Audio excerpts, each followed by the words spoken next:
আব্বুকে দেখতে ভীষণ ইচ্ছা করছিল, তাই রমজানের বাজার নিয়েই চলে আসলাম। মানুষটা একা একা রোজা করছে, ইফতারি করছে, এটা ভেবে আর থাকতে পারলাম না। গাড়িটা নিয়ে এক টানে চলে গেলাম 2 দিন থাকার জন্য। আসার সময় গরুর মাংস সহ আরো অনেক বাজার নিয়ে এসেছি, যেন এসে রান্না করতে পারি। জানি না আমার মতো আর কে কে আছে, বাজার করে বাপের বাড়িতে যাওয়ার সাথে সাথে রান্নাতে বসতে হয়। তবে এই আনন্দের মতো আমার কাছে আর কোনো সুখ নেই। আসসালামু আলাইকুম। রমজানের বাজার করে আব্বুর কাছে যাব এবং সেখানে গিয়ে কিন্তু অনেক রান্না বান্না করব। ইফতারি পার্টি হবে বাপ বেটিতে মিলে।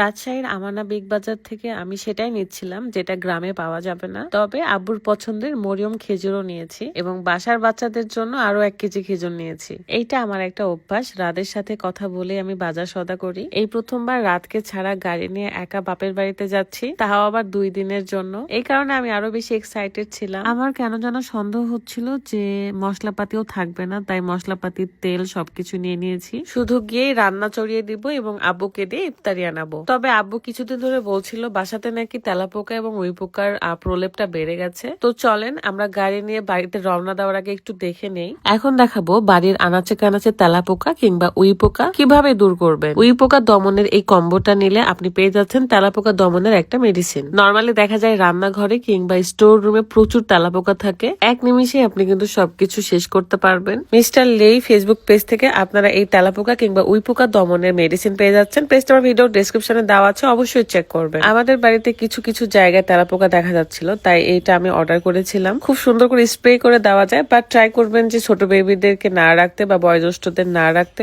দরজা জানালা খোলা রাখবেন যাতে গ্যাসগুলো বাইরে বের হয়ে যায়। মেডিসিন দেওয়ার 2-1 ঘন্টার মধ্যে বাচ্চাদের বাইরে রাখাই ভালো। রুকাইয়া তার দাদিকে এবং দাদুকে আল্লাহ হাফেজ করে আসলো। বিষয় হলো যে এত ব্যাগপত্র আমার গাড়ির ডিক্কিতে কি ধরবে কিনা, তারপরও আমরা খুব সুন্দর করে গুছিয়ে গাছে রেখেছি। আমি রাতকে খুব বোঝাচ্ছিলাম যে তুমি কি চিন্তা করতেছো কিনা, একদমই চিন্তা করো না, আমি আছি, তোমার আমানতকে আমি সুন্দর মতো গুছিয়ে রাখবো। রওনা হয়ে যায় রাজশাহী থেকে নওগাঁর উদ্দেশ্যে। রাস্তাগুলো আমার কাছে খুবই ভালো লাগে, এই কারণে বলেছিলাম কিছু ভিডিও শুট নিতে। নওগাঁ থেকে রাজশাহী রাস্তা খুবই সুন্দর, খুব বেশি সুন্দর, মানে কোথাও কোনো একটা ভাঙাচোরা কিচ্ছু নাই। এই তো বাড়ি থেকে 4 মিনিট দূরে একটা সুন্দর জায়গায় আমি গাড়িটা পার্কিং করে রেখে দিলাম। এখন এটাকে ঝেড়ে মুছে কাভার দিয়ে ঢেকে রাখবো। এই প্রথমবার আমি গাড়িতে কাভার পরাবো, মানে কখনো প্রয়োজন পড়েনি, আমি আসলে কখনো কিছু করি নাই।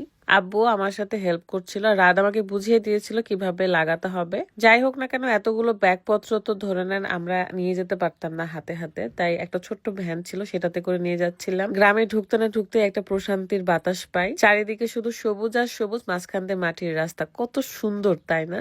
আমার তো মনে হয় যেন এখানেই থেকে যাই। আস্তে আস্তে আমার বরাবর গাছের একটা বড়ই পেয়েছিলাম, এন্ড এটা দেখে আমার রোজা লেগে গেছিল গাইস। তারপর আর কি বকবক করতে করতে বাড়ির দিকে এগিয়ে যাচ্ছিলাম। বাসায় ঢুকে ভাইয়ের বাচ্চাদের সাথে একটু মজা করলাম, কথাবার্তা বললাম, তারপর বাজার সদা ঢালবো। দুপুরে যেহেতু এসেছি, সো এখন আমরা একটু রান্না বান্নার তোড়জোড় শুরু করব। যদিও বা ভাবি আছে আমাকে হেল্প করার জন্য, তাছাড়া তৃষাকেও কিন্তু নিয়ে এসেছি। আমানা বিগ বাজার থেকে আমি কিছু ফ্রোজেন খাবারও নিয়েছিলাম, যেগুলো তাড়াতাড়ি করে ফ্রিজে রেখেছি, এবং গরুর মাংসটা ভালো করে ঢেলে নিলাম। যদিও বা ওনারা আইস দিয়ে তারপরে প্যাকেট করে দিয়েছিল, তারপরেও আমি তাড়াহুড়ো করতেছিলাম যেন কোনো রকমের কিছু না হয়।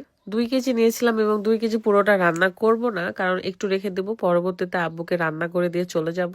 আমাদের উঠানে একটা সুন্দর চুলার একটা স্পেস আছে, যেটা আমার কাছে ভীষণ ভালো লাগে। সেখানে আমি বসে পড়ি, এখানে বসে বসে আমি রান্না বান্না সব কাজকর্ম করি। সর্বশেষে একটা কথাই বলতে চাই যে পৃথিবীতে যাদের বাবা মা বেঁচে আছে, তারা সময় থাকতেই তাদের জন্য কিছু করুন, কারণ এই মানুষগুলো ভালো থাকলে তবে আপনি ভালো থাকবেন। আর বাবা মা শেষ বয়সে তারা কিন্তু সন্তানদের উপরেই ভরসা করে, সো কষ্ট দিবেন না কোনো বাবা মাকে। ভালো থাকবেন, সুস্থ থাকবেন, আল্লাহ হাফেজ, আসসালামু আলাইকুম।